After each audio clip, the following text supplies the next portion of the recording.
Assalamualaikum warahmatullahi wabarakatuh. Kita lanjutkan teman-teman ya.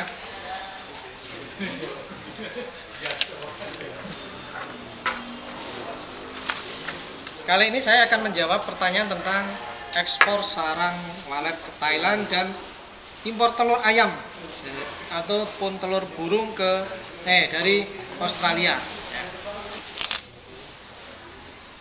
Oh iya teman-teman ya. Jadi kalau mau nanya tentang prosedur karantina, silakan bertanya ke komen di YouTube saya.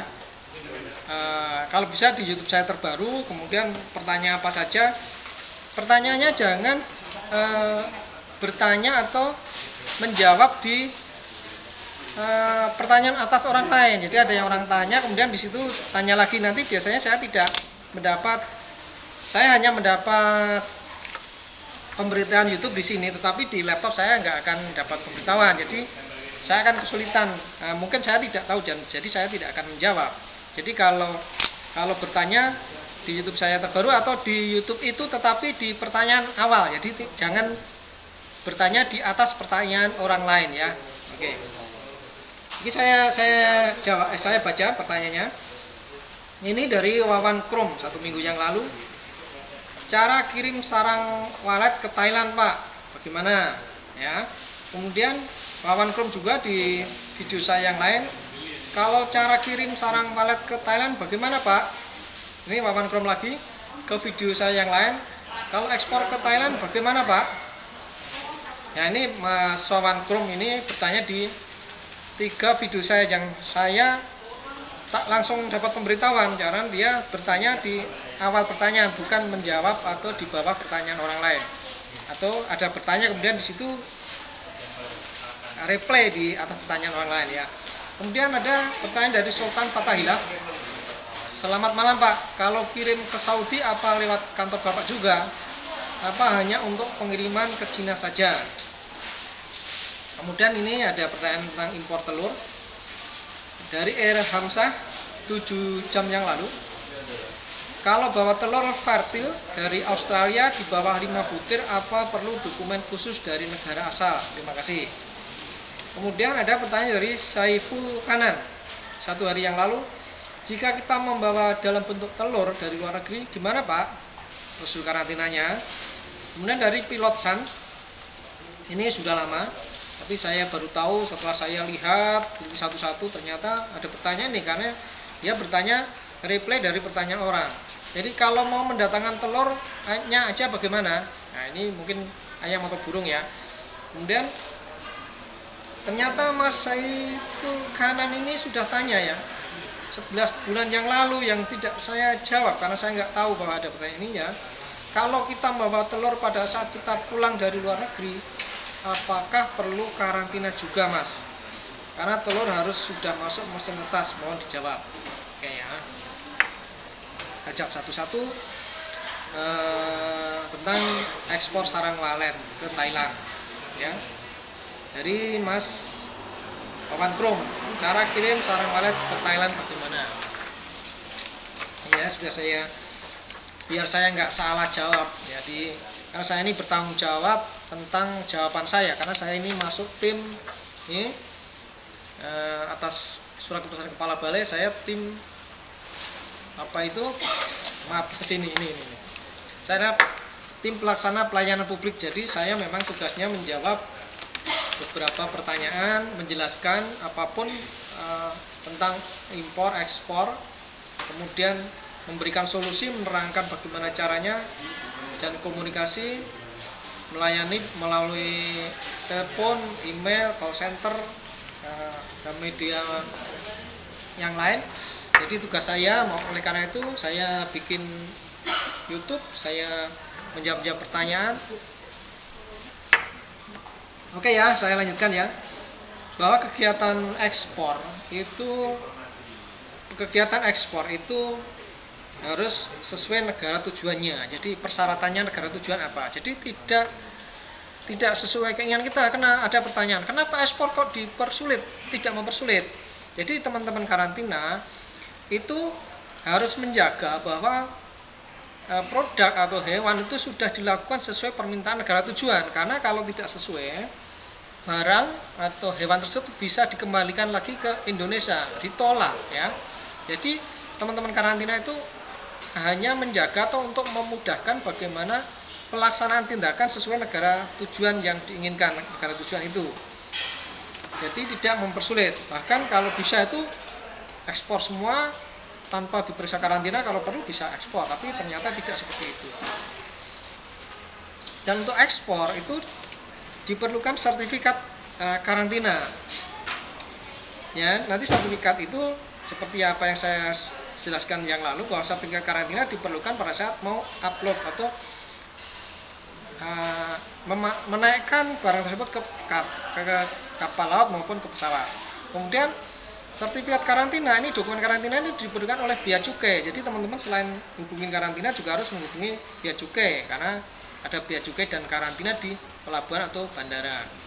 Kemudian sertifikat karantina tersebut diperlukan negara tujuan. Nah, ini negara tujuan akan melihat sertifikat karantina, oh sudah dilakukan pemeriksaan lab katakanlah yang dipersyaratkan, dilakukan pemeriksaan atau apa saja yang persyaratan-persyaratan yang ditentukan oleh negara tujuan ekspor, itu karantina akan mengawal itu. Oke ya. Jadi apa? Kadang-kadang petugas karantina itu tidak tahu negara tujuan itu perlunya apa. Seperti pertanyaan dari Mas Wawan Krom ya, karena tujuannya ke Thailand. Biasanya ekspor karantina Semarang ya khususnya ya, dia ke Australia, ke Amerika, ke Cina, ke Hong Kong, ke Amerika. Jadi yang ke Thailand itu belum pernah dilakukan, atau teman-teman karantina hewan Semarang itu belum pernah sertifikasi ekspor ya sarang walet yang ke Thailand. Oleh karena itu diperlukan import permit dari negara tujuan. Dan import permit itu adalah semacam rekomendasi atau izin masuk dari negara tujuan tersebut. Kemudian di rekomendasi pemasukan itu atau izin impor itu, izin pemasukan ke negara Thailand itu, di situ ada namanya health requirement atau persyaratan kesehatan apa yang diperlukan atau yang ditentukan oleh negara tujuan. Jadi katakanlah harus bebas dari berjamur apa kan, kemudian harus nitritnya harus berapa, seperti itu ya maksimal. Jadi atau harus dilakukan pemanasan berapa derajat berapa menit, itu teman-teman karantina harus mengawal. Jadi harus betul-betul barang tersebut dilakukan sesuai permintaan negara tujuan.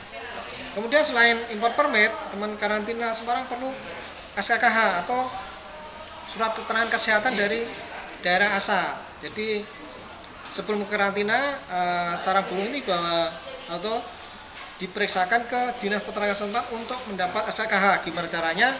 Teman eksportir itu mendapat surat keterangan kesehatan produk hewan atau sarang walet itu dari Dinas Peternakan setempat ya. Kemudian sekarang sarang walet itu diekspor harus sudah bentuknya bersih, tidak bisa ekspor bentuk yang masih kotor. Kalau zaman dulu bisa ya, kalau sekarang ekspor itu harus sudah bersih. Kemudian dilakukan pemanasan sesuai dengan permintaan negara tujuan. Kemudian untuk ekspor jumlah banyak harus diperlukan penetapan instalasi. Jadi kalau ini nanti petugas karantina akan memeriksa sarang walet itu di tempat pemrosesan atau tempat pembersihan sarang waletnya.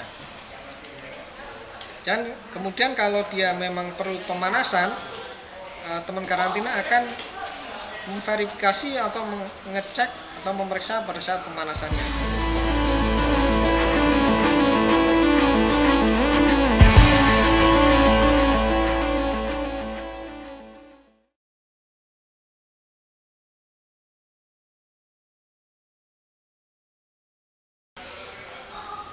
Kemudian untuk yang telur ya, itu Mas Irhamsyah yang membawa telur Verti dari Australia 5 butir.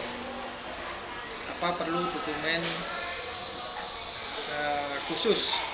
Kemudian Mas Saiful, bentuk telur dari luar negeri bagaimana? Jadi untuk karantina itu mau bawa telur sedikit mau banyak itu persyaratannya sama ya, kecuali barang-barang yang mau dimakan itu bisa tanpa surat kesehatan atau surat karantina dari negara asal di bawah 2 kg yang barang-barang produk hewan yang bisa langsung dimakan itu baru boleh tanpa sertifikat karantina. Jadi kalau membawa telur fertil atau telur konsumsi, telur apa saja dari luar negeri ke Indonesia perlu izin masuk dari negara Indonesia dan perlu sertifikat kesehatan dari negara asal. Oke ya.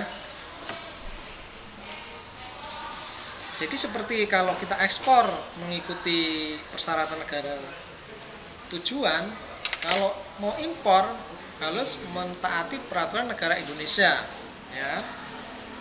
Juga kita kadang ekspor juga dipersulit, maka impor juga agak sulit. Kenapa?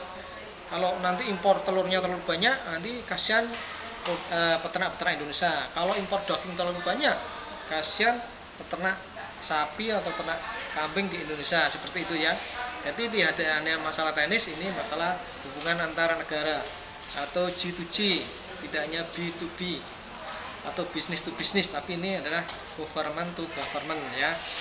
Jadi kalau tadi impor telur ya, nih maaf, untuk impor telur yang diperlukan dokumennya apa adalah pertama rekomendasi pemasukan dari Ditjen Peternakan walaupun cuma 5 butir ya, apalagi telurnya fertil ya. Kalau telurnya matang ya, kalau matang yang mau langsung dimakan di bawah 2 kilo bisa langsung dibawa, tidak usah pakai surat. Jadi begitu masuk Indonesia dimakan tuh, di selain perjalanan dari Australia ke Indonesia sampai Indonesia dimakan dan tidak bisa keluar dari bandara. Nanti kalau sisa dimasukkan ke tong sampah karantina.